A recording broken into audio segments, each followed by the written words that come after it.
देवीं सरस्वतीं व्यासं ततुर्जयमुदीरये। व्यासाय विष्णुरूपाय व्यासरूपाय विष्णवे नमो वै ब्रह्मनिधये वासिष्ठाय नमो नमः। जयति रघुवंशकुलतिलकः कौसल्या हृदय नन्दनो रामः दशवदननिधनकारी दाशरथि पुण्डरीकाक्ष। या देवी सर्वभूतेषु शक्तिरूपेण संस्थिता नमस्तस्यै नमस्तस्यै नमस्तस्यै नमो नमः। सब संतन की जय, सब भक्तन की जय। जय जय श्री सीताराम, जय जय श्री राधे श्याम। नमः पार्वती पतये, हर हर महादेव। आदरणीय भक्तजन, कथा प्रेमी, कथा रसिक, श्रद्धालु, सज्जन बिंद, दूर दूर से आए हमारे परिवार के सारे सदस्यगण, शक्ति स्वरूपा देवी तुल्य हमारे माता जी और देव तुल्य हमारे भाई साहब, अग्रज, अनुज, छोटे छोटे बच्चों और बच्चियों, आप सबों का हम अपने गुरु आश्रम शांति कुंज हरिद्वार की ओर से इस व्यास मंच से हार्दिक अभिनंदन करते हैं। साथ ही साथ परम पिता परमात्मा जगत के अम्बा जगदम्बा से और अपने गुरुवर से निवेदन करते हैं, हे भगवान, हम तो अज्ञानी हैं, जाने अनजाने में हमसे बहुत बड़ी बड़ी गलतियां हो गई। गलती तो हो गई भगवान, अब जाएं तो कहाँ जाएं। भगवान, ये संसार के जितने सारे रिश्ते हैं ना, सब झूठे हैं भगवान। एक दिन ये सारे रिश्ते हमें ठुकरा देंगे। एक तेरा ही दर ही है जहां हमें सहारा मिलेगा। हे परमात्मा, हम तेरे शरण में आए हैं भगवान। देख, हमारी जीवन रूपी नैया को मझधार में डूबने से बचा लेना। भगवान करुणा के सागर हैं, दीन बंधु हैं, उनका नाम दीनानाथ है।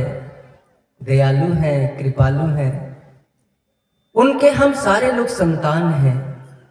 यदि हम उन्हें हृदय से पुकारें, उनके पास चले जाएं, तो परमात्मा हमारी कोई गलती नहीं देखेगा, कोई गलती नहीं देखेगा और हमें माफी मिल जाएगी, हमारा कल्याण हो जाएगा। देखो, यदि आप बहुत गलती किए हो, बहुत गलती किए हो और अपने पिता के पास जाके चले जाओ और पिताजी का पैर पकड़ लो, पिताजी गलती हो गई, हमें माफ कर दो, तो बोलो कौन ऐसा पिता होगा जो माफ नहीं करेगा? यदि माँ है आप लोग माँ हो, यदि आपका बच्चा गलती करेगा और आपका पैर पकड़ लेगा तो बोलो क्या माफी नहीं दोगे? तो वो तो परम पिता है, परमात्मा है, उनके शरण में जो ही जाओगे सारे पाप धुल जाएंगे और हमें हमारी मंजिल मिल जाएगी। क्या इतना भी हम नहीं कर सकते? बोलो, कितना छोटा काम है। हृदय से जाओ। देखो, भगवान कृष्ण अर्जुन से कहते हैं, हे अर्जुन, महापापी मनुष्य भी यदि अपने पाप को कबूल कर लेता, हमारे द्वारा दिए हुए दंड को स्वीकार कर लेता, तो अंत में हम उसे अपने परम पद को प्राप्त करा देते हैं। वैकुंठवासी बन जाता है, गोलोकवासी बन जाता है। शरणागति में बड़ी शक्ति है, याद रखना। तो आज हम लोगों ने कलश यात्रा किया, कलश शोभा यात्रा, और पहला दिन का संध्याकालीन सत्र आरंभ हो गया। देखो, ये 3 दिन का कार्यक्रम है। कहीं ऐसा ना हो कि हाथ से निकल जाए और हम पछताते रह जाए। यकीन करना, हम दावे के साथ कहते हैं, ये कोई साधारण कार्यक्रम आपके बीच नहीं होने जा रहा है। विश्वास कर लेना, यदि 3 दिन में चाहोगे तो किस्मत बदल जाएगी। यकीन कर लेना। मैं हनुमान नहीं कि कलेजा फाड़ के दिखा दूं, लेकिन एक कार्यक्रम आपके गांव में, एक चमत्कारी कार्यक्रम होने जा रहा है। ये कोई साधारण कार्यक्रम नहीं। और ये मत समझना, पहला दिन है, बता देना जरूरी है। ये मत समझना कि ये कोई पंथ वाले आए हैं। ऐसी भूल कभी मत करना। हम सनातन के रखवाले हैं और सनातन की बात करेंगे, याद रखना। हम कोई पंथ वाले नहीं हैं। हमारा कोई मत नहीं है। जो आपका मत है वही हमारा मत है। हम तो विश्व के रखवाले हैं। हम तो केवल हिंदुस्तान की बात नहीं करते, हम पूरे विश्व की बात करते हैं, क्योंकि सारा विश्व हमारा परिवार है। क्योंकि सारा विश्व तो हमारे परमात्मा से निकला हुआ है ना। तो जब सारे विश्व का निर्माता हमारा परमात्मा है, तो क्या हमारे लिए सारा विश्व हमारा परिवार नहीं हो? बोलो, विचार करो। इसीलिए हमारे गुरुदेव ने क्या कहा, बेटा हम पूरे विश्व को परिवार मानते हैं, इसीलिए हम घोषणा करते हैं अखिल विश्व गायत्री परिवार। क्योंकि यहाँ बहुत पढ़े लिखे लोग हैं, हमारे समझ में जैसा आ रहा है, तो जहां श्रोता मिल जाते हैं वहां कथा होती है, याद रखना। और जहां श्रोता नहीं मिलते, जिस तरह का श्रोता मिलता है उस तरह की चर्चा होती है। अब कोखो के विद्यार्थी के यदि जुट जाए और हम एमएससी की बात करने लगे तो बोलो पल्ले पड़ेगा? वहां तो कोखो की बात हमें करनी होगी। तो गायत्री, हम गायत्री परिवार पूरे विश्व को कहते हैं। इसमें शिव चर्चा वाले भी आ गए, इसमें हमारे महर्षि महाराज जी वाले आ गए, और इसी में कबीरदास जी वाले आ गए, इसी में ईसाई आ गए, इसी में हमारे इस्लाम आ गए, सारे लोग आ गए, सिख भाई आ गए, सब लोग आ गए, क्योंकि हम तो सबकी बात करेंगे। और हमारे महाराज जी महर्षि मेहिदास जी ने क्या कहा है, सब संतन की बड़ी बलिहारी। बोलो कितना अच्छा सूत्र दिया, सब संतन की बड़ी बलिहारी। प्रेम से बोलो श्री सदगुरु महाराज की। देखो तो संत कितने उदार होते हैं, और उनका हमारा आमने सामने साक्षात्कार हुआ है, दर्शन हुआ है। हमें सौभाग्य मिला है उनके मुखार बिंद से कथा के रसपान का सौभाग्य मिला है। आप कहोगे कहां मिल गया, तो हम बता देते हैं। मनिहारी का नाम आप सुने हैं, वो गंगा कुश पर। तो मनिहारी में गंगा नदी के किनारे बहुत पुराना नहीं आश्रम है, बहुत पुराना, भले आप लोग नहीं जानते होंगे।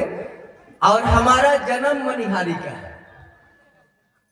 वो बीपीएसपी हाई स्कूल जो है ना, उसके बगल में, वो आप बोलोगे अभी भी पांडे जी का कौन सा घर है, तो लोग बता देंगे। वहाँ हमारा अपना संस्कृत विद्यालय चलता है दादाजी के नाम से, और national public school, private school भी हमारा चलता है। वो चाचा चलते हैं, अब एक हमारे चाचा है, अपने चाचा है। तो उस आश्रम में हमारा आना जाना होता था जब हम छोटे थे, करीब मोटा मोटी मान लो 12-14 वर्ष, लगभग यही 10-12-14। तो एक दृश्य उनका हमको याद है, बाकी दृश्य तो याद नहीं है, इसलिए कि बचपन की बात है।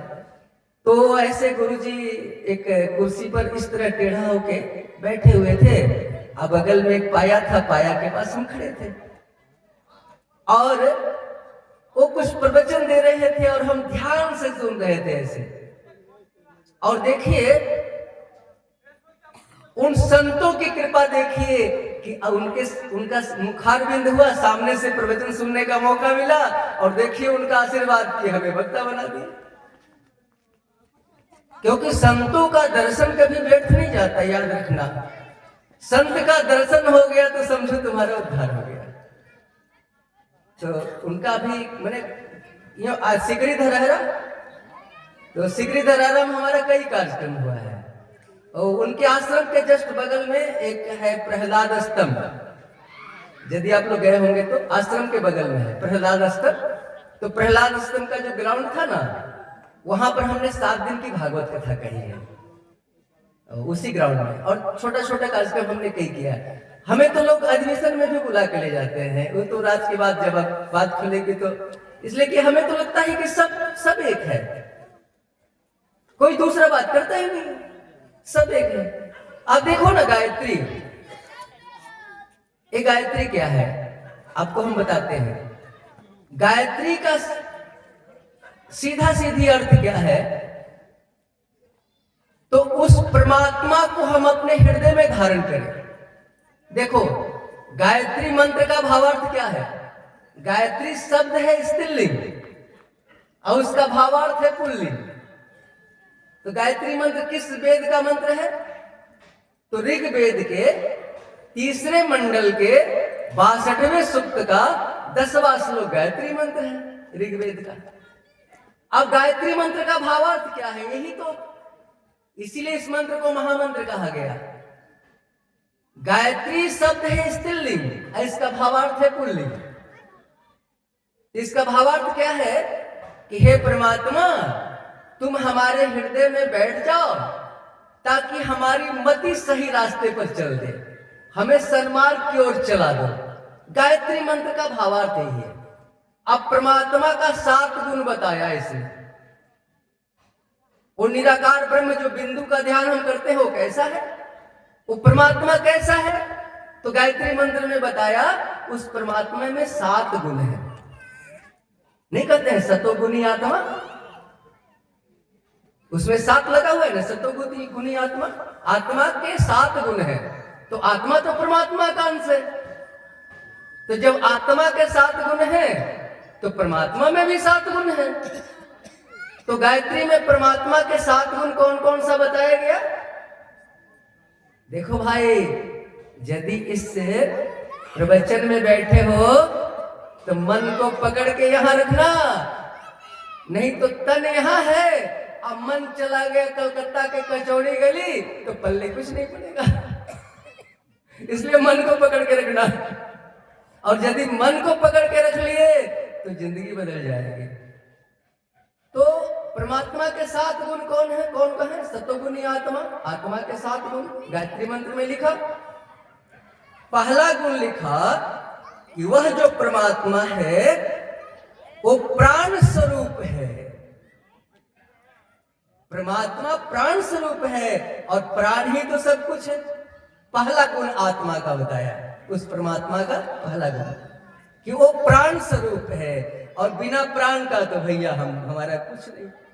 दूसरा गुण क्या बताया, उस परमात्मा का दूसरा गुण बताया, गिनते रहिएगा 7 गुण। उस परमात्मा का दूसरा गुण बताया कि वो परमात्मा जो है ना, यदि वो तुम्हारे हृदय में बैठ जाएगा तो तेरे सारे कष्ट मिट जाएंगे। वो परमात्मा दुख नाशक है। तीसरा गुण, उसका स्वरूप कैसा है, तो उस परमात्मा का स्वरूप है सुख स्वरूप। वो परमात्मा सुख स्वरूप है। और चौथा का गुण क्या बताया कि वो परमात्मा श्रेष्ठ है, सर्वोत्तम है, उसके ऊपर कुछ नहीं है, सर्वोपरि है। और पांचवा गुण बताया कि वो परमात्मा जो है ना बड़ा तेजस्वी है, तेजो में है, तेजो स्वरूप है। और पांचवा गुण बताया, छठा गुण उस परमात्मा का जो पाप नाशक है। उस बिंदु का ध्यान करोगे, उस परम पिता निराकार ब्रह्म का ध्यान करोगे तो तेरे सारे पाप कट जाएंगे। वो छठा गुण बताया। सातवां गुण क्या बताया कि वो परमात्मा जो है ना वो देव स्वरूप है। यानी उसका जैसे ही हम ध्यान करेंगे वो परमात्मा हमें देवता बना देगा। देवता कैसे बनाएगा? तो हमारे अंदर लेने की प्रवृत्ति खत्म हो जाएगी और देने की प्रवृत्ति हमारे अंदर आ जाएगी, और जो देना सीख लिया वही तो देवता हो गया। देने वाले को देवता कहते हैं और लेने वाले को क्या कहते हैं? लेवता। तो भैया हम लोग देने वाला बने, लेने वाला नहीं बने, देने वाला। आज जो देने वाला बन गया तो समझो देवता बन गया, उसकी पूजा होने लगेगी और एक दिन उसके अंदर इतना चमत्कार आ जाएगा ना, यदि आप केवल देना सीख गए तो इतना चमत्कार आपके अंदर आ जाएगा, आपके वाणी में इतनी शक्ति आ जाएगी, आपके नेत्रों में इतनी शक्ति आ जाएगी कि आप किसी को आशीर्वाद दे दोगे तो उसका कल्याण हो जाएगा। हमने तो अनुभव किया है भैया। यदि आप देना सीख लिए तो सचमुच मानो आप में भगवान की शक्ति आ जाएगी, परमात्मा की शक्ति आ जाएगी। लेकिन आजकल हम लोग क्या करते हैं? यदि पड़ोस का बच्चा आ गया, अपने बच्चा को मिठाई खिला रहे हैं तो फट से उस बच्चा को लेके घर में चले जाएंगे, और नहीं तो आंचल से छुपा लेंगे कि पड़ोस के बच्चा को देना पड़ेगा। लेकिन सबसे बड़ा धर्म क्या है? सबसे बड़ा धर्म यदि आपसे पूछा जाए कि सबसे बड़ा धर्म क्या है, तो सबसे बड़ा धर्म है परहित सरिस धर्म नहीं भाई, पर पीड़ा सम नहीं अधमाई। परोपकार के समान, देने के समान धरती पर दूसरा कोई धर्म है ही नहीं। बोलो, दीपक क्या करता है? देता है कि नहीं देता है? दीपक, दीपक जला दिए, वो निरंतर प्रकाश दे रहा है। क्या दीपक उस देने के बदले कुछ चाहता है क्या आपसे? कुछ मांगता है दीपक?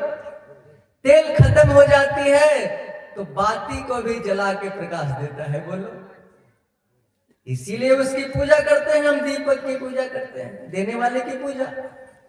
सूर्य भगवान क्या करते हैं? बोलो, दिन रात हमें प्रकाश और गर्मी देते हैं कि नहीं देते हैं?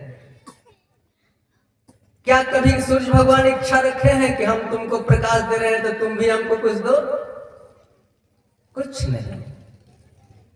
तुलसी मैया, तुलसी का पौधा, अरे तुलसी का 4-5 पत्ता खाओ और शरीर को स्वस्थ बनाओ। जिस आंगन में तुलसी का पौधा रहेगा उस आंगन में ऑक्सीजन की कभी कमी नहीं होगी। तुलसी का झपड़ा हुआ पौधा रखिए, भरपूर ऑक्सीजन देगा, हाई एंटीबायोटिक है तुलसी का पौधा। 4-5 पत्ता खाओ, बीमारी भगाओ। लेकिन तुलसी का पत्ता चबा के नहीं खानी चाहिए। ऐसा करो, पत्ता तोड़ लो और उसको मुंह में रख के पानी से निगल जाओ। चबाने से नुकसान होगा। वो तुलसी के पत्ता में होता है पारा, यदि चबाओगे तो पारा से दांत का जो ऊपरी परत है ना वो घिस के खत्म हो जाएगा। फिर पानी पियोगे ठंडा लगेगा, गरम गरम पियोगे, गरम खाओगे तो खाया नहीं जाएगा। तो तुलसी चबाने से दांत को बड़ा नुकसान पहुंचता है, इसलिए तुलसी चबाना नहीं चाहिए। उसको निगल जाओ, 2-4-5 पत्ता निकल जाओ। चलिए एक बात और याद आ गई, बता देते हैं। हाँ, नहीं फंसेगा, नहीं फंसेगा, वो रुखरा होता है। आप ट्राई करके देखिएगा। 4-5 पत्ता लीजिए और उसको गोल करके मोड़ दीजिए, अब पानी रेडी रखिए, डाल के पानी पी लीजिए। या नहीं तो दूसरा तरीका बता देते हैं, गुड़ है ना, गुड़ में उसको डाल के गोली बना दीजिए, गटक जाइए। अरे जैसे आपको सुविधा हो, लेकिन चबाइए मत, चबाइएगा तो दांत को भयंकर नुकसान देगा। दूसरी बात कि यदि आप नेगेटिव ऊर्जा से परेशान हैं, भूत प्रेत मैंने किस्मत साथ नहीं देता, मन खिलखिल रहता है, टोना टोटका का डर है, तो पद्म पुराण में तुलसी महिमा में लिखा हुआ है कि तुलसी का जड़ ताबीज में डाल के बाह या गले में बांध लीजिए, बेफिक्र हो जाइए। वो 1000 रुपया में भी वैसा ताबीज नहीं मिलेगा आपको। तो बातें जब जब याद आएगी हम आपको बताते चलेंगे। हम अभी गायत्री की महिमा बता रहे थे कि गायत्री, इस भ्रम को मिटा दो कि गायत्री कोई पंथ वाली देवी है, देवता है। गायत्री शब्द है स्त्रीलिंग, उसका भावार्थ है पुल्लिंग, और उस भावार्थ में किसी देवी देवता का नाम ही नहीं है। आप ऋग्वेद उल्टा के देख लो, उसमें क्या कहता है? हे परमात्मा, तेरे अंदर जो 7 गुण है, तू मेरे अंदर बैठ जा और हमें सही रास्ते पर चला दे। इसीलिए तो बिंदु के ध्यान कराने वाले ब्रह्मर्षि महर्षि मेहिदास जी ने अपने पदावली में गायत्री मंत्र के बारे में कह दिया, इसीलिए कह दिया। आप कहोगे महर्षि महाराज जी ने कहा गायत्री के बारे में? तो एक पदावली की छोटी किताब होती है, उसमें गंग जमुन सी पद है, आप पढ़े हैं लगता है। उसमें उन्होंने इतना सुंदर गायत्री के बारे में कहा, जब हम पढ़े तो मन गदगद हो गया। देखिए क्या कहे, क्या लिखे हैं पद में, सुनिए। अनहु से अनुरूप ब्रह्म संग, जो छोटा से छोटा अणु से अणु है, अनहु से अनुरूप ब्रह्म संग, सहज ही सूरती मिलाई, आसानी से मुलाकात करा देगा। जो निराकार ब्रह्म है आसानी से मिला देगा, सहज ही सूरती मिलाई, आसानी से दर्शन करा देगा। सूरत मतलब दर्शन, आसानी से दर्शन करा देगा। अनहु से अनुरूप ब्रह्म संग, सहज ही सूरती मिलाई, ध्वनात्मक गायत्री ध्याना, जोजन करहि सदाई। जो ध्वनात्मक गायत्री का ध्यान करेगा। आप कहोगे ध्वनात्मक गायत्री का ध्यान क्या होता है? तो गायत्री की ध्वनि हर समय अंदर होती रहे, क्या अंदर, और बिंदु पर ध्यान लगा रहे, इसी का नाम है ध्वनात्मक गायत्री का ध्यान। ध्वनात्मक गायत्री ध्याना, जोजन करहि सदाई, मेहि तासु तापसो नासो, मुक्ति दिशा सो जाए। बोलो, कितनी सुंदर बात उन्होंने कही कि यदि तुम चाहते हो कि हमारे सारे संकट मिट जाए, यदि तुम चाहते हो कि हमें माया ममता से निवृत्ति हो जाए। मोक्ष का अर्थ क्या होता है? माया का क्षय। माया का क्षय हो गया तो जीते जी तुझे मोक्ष मिल गया। मैं नहीं जानता कि मरने के बाद मोक्ष मिलेगा कि नहीं मिलेगा, मरने के बाद मुक्ति होगी कि नहीं होगी। भैया मोक्ष पाना चाहता है तो जीते जी पाले, जीते जी पाले। सारे चीज को ठोकर मार और देख, आज मुक्ति हो जाएगी, अभी मुक्ति हो जाएगी, बैठे बैठे मुक्ति हो जाएगी। आप कहोगे किसी की हुई है क्या इतनी जल्दी? हाँ हुई है। शास्त्र पढ़ो। सूर्यवंश में खटवांग राम के राजा थे। सूर्यवंश में खटवांग। तो पहले हमारे धरती के राजा स्वर्ग भी जाते थे देवताओं को मदद करने के लिए, धरती के।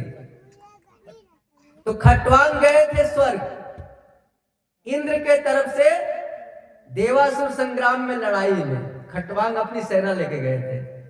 जब देवताओं की जीत हो गई, राक्षस मारे गए, तो इंद्र बोले खटवांग राजा से कि महाराज कुछ ले लो हमसे, आपने बड़ी हमारी मदद की, कुछ ले लो, कहो तो स्वर्ग में रख देते हैं। तो राजा बोले कि इंद्र, ये तेरे स्वर्ग में जितना सुख है ना, मेरे अयोध्या में उतना सुख है। अयोध्या में तुमसे कम हमें सुख नहीं है। हम क्या करेंगे तेरा स्वर्ग लेके, हमें स्वर्ग नहीं चाहिए। तो इंद्र बोले कि कुछ तो ले लो भाई। तो खटवांग बोले कि यदि कुछ देना है तो हमें मुक्ति दे दे। इंद्र ने हाथ जोड़ ली, सरकार मोक्ष नहीं दे सकते। मोक्ष तो मनुष्य पुरुषार्थ से कमाता है, तपबल से कमाता है, ये हमारे देने से नहीं, हम मुक्ति नहीं दे सकते। कल कि खटवांग बोले कि बस हो गई, तुम इतना तो बता सकते हो कि हम कितना दिन जिंदा रहेंगे। इतना तो बता सकते हो कि हम कितना दिन जिंदा रहेंगे? इंद्र बोले हाँ राजा, इतना बता सकते हैं। अच्छा बता दो। तो बस 2 घड़ी में तुम्हारी मौत होने वाली है। खटवांग बोले बस 2 घड़ी मेरे पास। उसी समय राजा खटवांग ने ध्यान लगाया और आत्मा को परमात्मा से मिलाया और अपने को मुक्त हो गए। तो भैया आज चाहोगे तो मुक्ति मिल जाएगी, कल की बात तो छोड़ दो। चलिए एक भजन का आनंद लेते हैं। देखो भाई कैसे बैठा जाता है प्रवचन में, पहले ये जान लो। हमारे तरह बैठो, रीढ़ की हड्डी सीधा करके। आप कहोगे भाई रीढ़ की हड्डी सीधा करके बैठने से क्या मिलेगा? हम बताते हैं बहुत फायदा होगा। 50 बीमारी तो रीढ़ की हड्डी सीधा करके जो बैठेगा उसकी खत्म हो जाएगी बिना दवा की। ताली बजाने से क्या फायदा होगा? सुन लो, जितना जोर जोर से ताली बजाओगे बीमारी उतनी जल्दी शरीर से भागेगी। इक्विप्रेशर वो सारा सिस्टम ही है ना, समूचा बटन, वो शरीर का जितना बटन है ना, स्विच, सब इसी में है। नहीं बोलता है कि ये बीमारी है तो यहाँ दबाओ, ये बीमारी है तो यहाँ दबाओ, ये बीमारी है तो यहाँ दबाओ। हम तो कहते हैं भैया ताली बजा दे, सब स्विच ऑन, तेरी सारी बीमारी खत्म। प्रेम से बोलो गायत्री माता की, गुरुदेव भगवान की।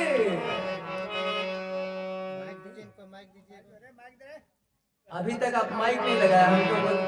देखिए यहाँ का 1 मिनट कीमती है, याद रखिएगा। जब से बैठ जाएंगे मिनट की गिनती हम करते हैं मंच पर। भैया जल्दी दीजिए, देरी नहीं।